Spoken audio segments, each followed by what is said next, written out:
So I work for a water mitigation company, and we do, floods and water burst pipes. We've run into a lot of where pets get scared from whatever natural disaster is happening, and they run and hide inside of walls and stuff like that. And opening up walls, we'll find live animals, and that's always kind of freaky to see.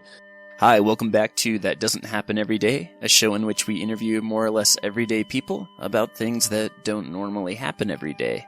I've asked a lot of people who do renovations or mitigation or different kinds of work on old houses, what are some of the most interesting things they've found. One guy told me he found $900 in cash wedged in a small compartment behind a cabinet. And another guy said the only interesting thing he's ever found was an old Playboy from the 1960s. When my in-laws bought an old house from the 1960s, we went up into the attic and found a burlap sack. And inside of the burlap sack was a hockey mask, what looked like a homemade war club, and a machete. I know that sounds like something from a horror movie, but I assure you it really did happen. And our best guess was that it might have belonged to a kid or someone assembling a Halloween costume, and they probably weren't supposed to have it, so either the kid who had it hid it in the attic, or maybe parents hid it from him in the attic. Today, on That Doesn't Happen Every Day, we interview a guy who found something in an old building that is a lot harder to explain and a lot more frightening. We hear again from Sean, who had started this episode off. Sean takes us to, of all places, a funeral home where a pipe had burst, and starts his story. So what happened was it was a burst pipe in the basement, so it filled up the entire basement and had gone into the first floor and started filling up the building full of water. So when we first got there, it was probably around 10 o'clock at night. As we were opening up the doors, the caskets were flowing out of the building because they were floating on the water as they opened up the doors and let all the water out.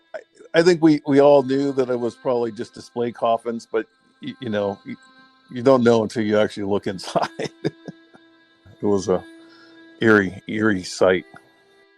As if the scene of floating coffins wasn't creepy enough already, the next thing Sean had to do was go down into the basement after his crew and he had drained it of all the flooded water. You can imagine what a basement of a funeral home would look like. There's just a bunch of creepy stuff down there.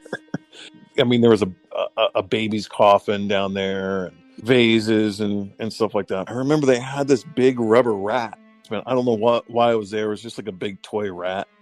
And my guys would sit there and set it up to try to scare all the guys working on the job site. So they'd come around a corner and there'd be a big rat sitting there waiting for you. They actually had a crematorium there, or where they cremated bodies. And so the whole funeral home was shut down, but they couldn't stop that. So there was always, as we were working, there was always a guy upstairs cremating bodies.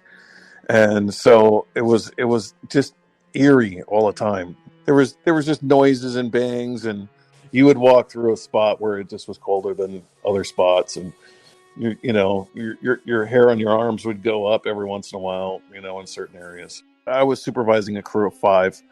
I turned around and everybody was gone, and I was there left by myself. And they had all split and left and ran out. They took off in their cars and just left me there by myself. I asked Sean if it's normal for crews to suddenly just up and leave without at least checking in before they do with her supervisor. No, yeah, they got to check in. Absolutely need to check in. They something creeped them out and they left. I've never seen them since. Probably because he is the guy in charge, Sean decided to keep doing his job in the basement, some of which included taking photographs of the water damage. And this is where the story gets really interesting. Later on, I kind of went back through all of my photos, and if you look at it, to me, there's a definite figure in that shot. It's a girl standing right next to me. You can see her hair and her jawline and her lips and her arms and shoulders and stuff like that. To me, it's clear as day. If you'd like to see the picture that Sean took in the basement, it's the graphic for this day's show. But if that's not going to work for you, let me go ahead and describe it a little bit. What you see is a room that frankly looks a little bit wrecked. There's some cardboard boxes in it and some shelving. There's an exit sign. There's a squeegee in the foreground. And then sure enough, on the left half of the picture, there's what kind of looks like a white mist. You could kind of say that it sort of looks like maybe someone wearing a white bathrobe. And in some places it does sort of look like you can see eyes. I don't exactly see exactly what Sean sees. He said that it's because he looks at it a lot. But regardless of whether or not you see a form here, it still just seems really odd to me, and it gets even weirder when Sean says this. I had a picture of the same shot, and there was nothing there. And then moments later, boom, the same shot, but there was that person in that shot. If Sean's camera was malfunctioning, or if there was perhaps like mist coming into the basement or something, you would probably see it in every shot, not in just one frame in a series of photos.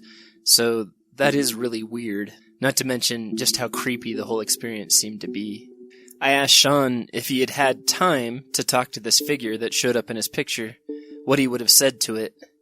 You know what? It's a good question. I don't know what I would say. What are you doing hanging out in the basement of a funeral home? I don't know. I know Sean is kind of joking, but it does make me wonder, why is it that ghosts seem to haunt places that are really unpleasant, like prisons and military barracks and places you wouldn't want to be? Exactly. I mean, you would think that you would see a whole bunch of ghosts on the beach then. You know what I mean? If I had my choice, that's where I'd be. But for some reason, this energy likes to hang out in the basement. I don't get it. I asked Sean if he had ever showed the photo to the people in the funeral home to see if they knew more about it. We didn't want to creep them out or whatever. I'm sure they have a creepy enough job as it is. We just kept it to ourselves. This makes me wonder how many times people on the job have seen something weird or had something weird happen, but they don't really want to tell anyone because it's not really hurting them and it's not getting in the way of what they're doing, and they don't want to appear as crazy or unprofessional. I'm not freaked out by it. I'm not the type of person that's going to get all scared out by a ghost. They were like us. I'm sure that they're just confused as to why they're down there as well. So I show it to all the guys in the restoration world because, especially the new guys, and that's an interesting career field, and you're going to see a bunch of different stuff. It was fun. It was a good one. It was one for the books for me. So I wanted to thank you for joining us for this episode of That Doesn't Happen Every Day. I wanted to give a shout out to my buddy Stephen Curley, who put me in touch with Sean, and I certainly also wanted to thank Sean, who got a random Facebook message from me asking him about this incident, and he took a call from a weird guy in Wyoming and was willing to share his story with me. I appreciate you both, and I hope you're doing well. Please tune in next week. I'm going to try to have a new show for all of the listeners every Monday morning from now on. And I apologize for having kind of a gap in service for a little bit. Have a good day. Thanks.